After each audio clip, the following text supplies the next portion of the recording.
Bienvenue sur Prière et Puissance, la chaîne où nous élevons notre foi, où nous fortifions notre esprit et où nous apprenons à marcher dans la victoire par la prière.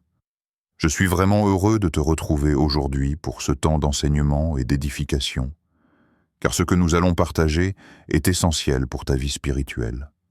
Beaucoup de personnes traversent des luttes, des blocages et des combats qu'elles ne comprennent pas toujours.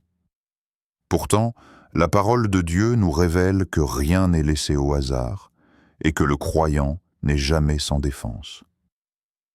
Dans cette vidéo, nous allons comprendre comment reconnaître les réalités spirituelles, comment rester sous la protection divine et surtout comment utiliser la prière comme une arme puissante pour neutraliser et renverser ce qui se lève contre nous. Alors installe-toi, ouvre ton cœur et prenons ensemble ce moment pour grandir dans la foi sur Prière et Puissance. Nous croyons que la prière change tout. 1. La réalité des attaques spirituelles invisibles. La première vérité fondamentale que nous devons comprendre est que le monde spirituel est réel et actif, même lorsque nous ne le percevons pas avec nos yeux physiques. Beaucoup de personnes pensent que si elles ne ressentent rien de particulier, alors tout va bien. Pourtant, le domaine spirituel fonctionne indépendamment de nos émotions ou de notre perception. Les Écritures nous montrent clairement que des combats invisibles se déroulent constamment autour de nous, influençant nos pensées, nos circonstances et parfois même nos relations. Ces attaques spirituelles sont souvent silencieuses. Elles ne se manifestent pas toujours par des événements spectaculaires, mais par des signes subtils. Une paix qui disparaît sans raison apparente, une confusion persistante, une fatigue spirituelle inhabituelle, des blocages répétitifs ou encore des luttes intérieures soudaines. Le danger n'est pas seulement l'attaque elle-même, mais le fait de ne pas en être conscient. Ce que l'on ne discerne pas, on ne peut pas le combattre efficacement. La Bible nous rappelle que notre combat ne se limite pas au monde visible. La Bible nous dit dans Éphésiens chapitre 6, verset 12. « Car nous n'avons pas à lutter contre la chair et le sang, mais contre les dominations, contre les autorités, contre les princes de ce monde de ténèbres, contre les esprits méchants dans les lieux célestes. » Ce verset établit une vérité claire. Beaucoup de conflits que nous attribuons aux circonstances humaines ont en réalité une dimension spirituelle. Comprendre cela ne signifie pas vivre dans la peur ou voir le mal partout. Au contraire, cela permet d'adopter une posture de sagesse et de vigilance. Lorsque le croyant reconnaît que certaines luttes ont une origine spirituelle, il cesse de se battre avec les mauvaises armes. Il arrête de répondre uniquement par la colère, l'inquiétude ou le découragement, et commence à utiliser les armes spirituelles que Dieu a mises à sa disposition, notamment la prière. Les attaques invisibles cherchent souvent à affaiblir la foi, à semer le doute et à détourner le croyant de sa communion avec Dieu. Elles visent rarement une destruction immédiate. Leur stratégie est souvent progressive, lente mais persistante. C'est pourquoi l'ignorance spirituelle devient un terrain favorable à l'ennemi. Là où il n'y a pas de discernement, il y a vulnérabilité. Cependant, il est important de souligner que Dieu ne laisse jamais ses enfants sans défense. Le fait même qu'il nous révèle l'existence de ces réalités spirituelles est une preuve de son amour et de sa protection. Dieu veut que ses enfants soient conscients, éveillés et enracinés dans la vérité, afin qu'ils puissent résister avec assurance. Reconnaître la réalité des attaques spirituelles invisibles n'est donc pas un appel à la peur, mais un appel à la maturité spirituelle. C'est le premier pas vers une vie de victoire, car celui qui sait qu'il est en combat apprend aussi à s'appuyer pleinement sur Dieu, plutôt que sur ses propres forces. 2. Les attaques spirituelles nécessitent un accès ou une permission. Un principe fondamental du monde spirituel est que rien ne se produit sans une forme d'autorisation. Les attaques spirituelles, aussi réelles soient-elles, ne fonctionnent pas de manière arbitraire. Elles cherchent toujours un accès, une ouverture, un terrain légal. Comprendre cela change profondément la manière dont un croyant perçoit les combats qu'il traverse. L'ennemi ne peut pas agir librement. Il doit trouver une porte entr'ouverte. Ces accès peuvent prendre différentes formes. Parfois, ils sont liés à des compromis spirituels, à des habitudes persistantes qui affaiblissent la communion avec Dieu. D'autres fois, ils sont liés à des paroles négatives répétées, à la peur constante, à l'amertume, au manque de pardon ou à une désobéissance prolongée. Ce ne sont pas toujours de grands péchés visibles, mais souvent de petites fissures spirituelles que l'ennemi exploite avec patience. La Bible nous montre clairement que même Satan reconnaît l'existence de limites imposées par Dieu. La Bible nous dit dans Job chapitre 1 verset 10 « N'as-tu pas entouré d'une haie protectrice lui, sa maison et tout ce qui lui appartient ?» Ce verset révèle une vérité puissante. Sans permission, l'ennemi est bloqué. La protection divine agit comme une barrière spirituelle qui empêche toute attaque directe. C'est pourquoi l'ennemi cherche rarement l'affrontement frontal. Sa stratégie est plutôt de pousser le croyant à s'éloigner progressivement de Dieu, à relâcher sa vigilance, à négliger la prière ou à tolérer ce qui affaiblit l'esprit. Une fois cette protection fragilisée, les attaques deviennent plus efficaces, non pas parce que Dieu a failli, mais parce que le terrain a été compromis. Ce principe est important car il redonne aux croyants une responsabilité spirituelle saine. Il ne s'agit pas de culpabiliser, mais de comprendre que la vie spirituelle demande une garde constante. Lorsque le croyant ferme les portes par la repentance, l'obéissance et la prière, il retire à l'ennemi toute base légale pour agir. La bonne nouvelle, c'est que Dieu est toujours prêt à restaurer cette protection. Même lorsqu'un accès a été donné, la repentance sincère et le retour à Dieu suffisent pour refermer les portes spirituelles. L'ennemi ne peut pas résister à un croyant qui se tient humblement devant Dieu et qui choisit la lumière plutôt que les compromis. Comprendre que les attaques nécessitent une permission ne doit donc pas produire de la peur, mais de la sagesse. Cela nous apprend à veiller sur notre cœur, nos paroles et notre relation avec Dieu, sachant que la protection divine demeure là où la communion est entretenue. 3. La protection divine entoure le croyant fidèle. L'une des vérités les plus rassurantes de la foi chrétienne est que Dieu entoure ses enfants d'une protection spirituelle constante. Cette protection n'est pas symbolique ni imaginaire. Elle est réelle, active et efficace. Le croyant fidèle ne marche jamais seul dans le monde spirituel. Il est couvert, entouré et gardé par Dieu lui-même. Cette protection agit comme une muraille invisible qui empêche les attaques spirituelles d'atteindre leur cible. Même lorsque l'ennemi tente d'agir, il se heurte à une barrière qu'il ne peut pas franchir sans autorisation divine. C'est pourquoi de nombreuses attaques échouent avant même d'être ressenties. Le croyant est souvent protégé sans même en avoir conscience. La Bible nous dit dans Zacharie chapitre 2, verset 5 « Je serai pour elle, dit l'Éternel, une muraille de feu tout autour, et je serai sa gloire au milieu d'elle. » Cette image de muraille de feu montre une protection vivante, active et redoutable pour toute force hostile. Cette couverture divine n'est pas basée sur la perfection humaine, mais sur la relation avec Dieu. Plus le croyant demeure attaché à Dieu, plus cette protection est manifeste. La prière, l'obéissance, la foi et la crainte de Dieu renforcent cette muraille spirituelle. Là où la présence de Dieu est honorée, l'ennemi perd toute autorité. Cependant, cette protection n'élimine pas les combats.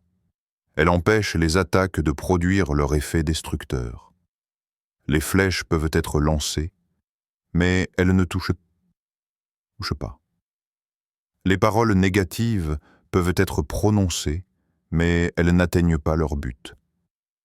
Le croyant reste debout, non par sa force, mais parce qu'il est gardé par Dieu.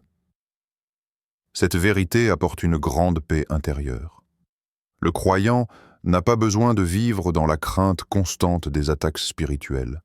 Il peut avancer avec assurance, sachant que Dieu veille sur lui jour et nuit. La protection divine n'est pas intermittente. Elle est permanente pour celui qui demeure en Dieu. Vivre avec cette conscience transforme la manière de prier.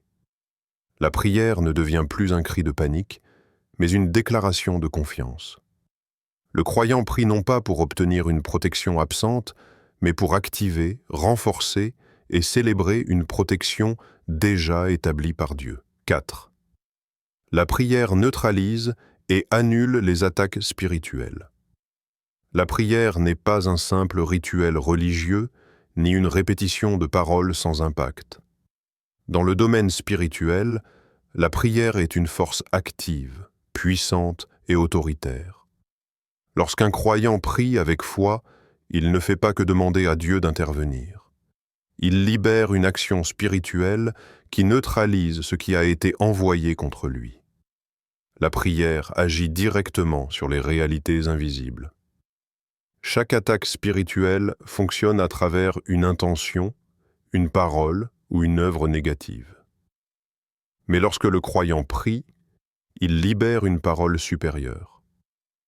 Cette parole, alignée avec l'autorité divine, annule les effets des paroles négatives. Ce n'est pas une lutte d'émotions, mais une confrontation d'autorité. Là où la prière est exercée avec foi, l'ennemi perd son influence. La Bible nous dit dans Nombres chapitre 23, verset 23, « Il n'y a point d'enchantement contre Jacob, ni de divination contre Israël. » Ce verset révèle une vérité fondamentale. Lorsqu'un peuple ou une personne est sous l'alliance de Dieu, aucune parole malveillante ne peut produire son effet. La prière agit comme un bouclier, mais aussi comme un moyen de neutralisation. Elle empêche l'attaque de progresser, de s'enraciner ou de produire des fruits. Même lorsque l'attaque a déjà commencé, la prière peut interrompre son action. Elle met fin à ce qui semblait déjà engagé. Dans le monde spirituel, aucune attaque n'est irréversible lorsqu'elle est confrontée par la prière. Il est important de comprendre que la prière ne dépend pas de la durée, mais de la position spirituelle. Un croyant qui prie en étant conscient de son identité et de son autorité en Christ peut neutraliser en quelques instants ce que l'ennemi a mis longtemps à préparer. Ce n'est pas le volume de la prière qui fait la différence, mais l'alignement avec la volonté de Dieu. La prière apporte également la paix. Une fois l'attaque neutralisée, le cœur retrouve le calme et la confiance. Le croyant cesse de réagir avec agitation et commence à marcher dans l'assurance. La prière replace l'âme sous l'influence de Dieu, là où la peur et la confusion perdent leur pouvoir. Ainsi, la prière n'est pas seulement une défense, elle est une arme spirituelle stratégique. Celui qui prie régulièrement empêche l'ennemi d'avoir un terrain stable. Là où la prière est constante, les attaques deviennent inefficaces. 5. Dieu transforme les attaques en bénédictions. Une vérité profondément encourageante dans la foi chrétienne est que Dieu ne se contente pas de bloquer le mal. Il est capable de le transformer. Ce que l'ennemi envoie pour nuire peut devenir, entre les mains de Dieu, un instrument de bénédiction. Cette capacité de transformation est une marque de la souveraineté divine. Lorsqu'un croyant marche sous l'alliance de Dieu, même les attaques les plus ciblées perdent leur objectif initial. Dieu utilise ce qui devait détruire pour fortifier, enseigner et élever. Ce principe traverse toute l'Écriture. Ce que l'homme ou l'ennemi planifie pour le mal, Dieu le redirige pour le bien. La Bible nous dit dans Nombre chapitre 23, verset 8, « Comment maudirais-je celui que Dieu n'a pas maudit? Comment condamnerais-je celui que l'Éternel n'a pas condamné ?» Ce verset révèle que lorsque Dieu bénit, aucune parole contraire ne peut annuler cette bénédiction. Dans la vie du croyant, cette transformation se manifeste souvent par une croissance spirituelle accrue après une période de combat. Ce qui aurait pu provoquer l'abandon devient une source de maturité. Ce qui devait produire la peur devient un témoignage de victoire. L'attaque perd sa fonction destructrice et devient un tremplin vers une plus grande dépendance à Dieu. Cette vérité change la perspective du croyant face aux épreuves. Au lieu de se demander uniquement pourquoi l'attaque existe, il apprend à faire confiance au fait que Dieu est capable d'en tirer quelque chose de bon. Cette foi empêche le découragement et garde le cœur dans l'espérance. Il est important de préciser que Dieu n'est pas l'auteur du mal, mais il en est le maître souverain. Rien n'échappe à son contrôle. Lorsqu'un croyant demeure en lui, aucune attaque ne peut aller au-delà de ce que Dieu permet. Et ce qui est permis est toujours soumis à un dessein supérieur. Ainsi, le croyant n'est pas seulement protégé, il est aussi positionné pour triompher. Même les attaques deviennent des opportunités de manifester la fidélité de Dieu.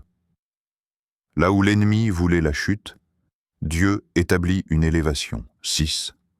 L'autorité spirituelle et la constance assurent la victoire. La victoire spirituelle du croyant ne repose pas sur l'intensité de ses émotions ni sur sa capacité personnelle, mais sur l'autorité qui lui a été donnée et sur la constance avec laquelle il marche dans cette autorité. Beaucoup de personnes prient uniquement lorsqu'un problème surgit, mais la Bible nous montre que la victoire durable appartient à ceux qui vivent dans une posture spirituelle stable et régulière. L'autorité spirituelle découle de la position du croyant en Christ. Elle n'est pas méritée par des œuvres, mais reçue par l'alliance. Lorsque le croyant comprend qui il est en Dieu, il cesse de prier comme une victime et commence à prier comme un héritier. Cette prise de conscience change totalement la dynamique du combat spirituel.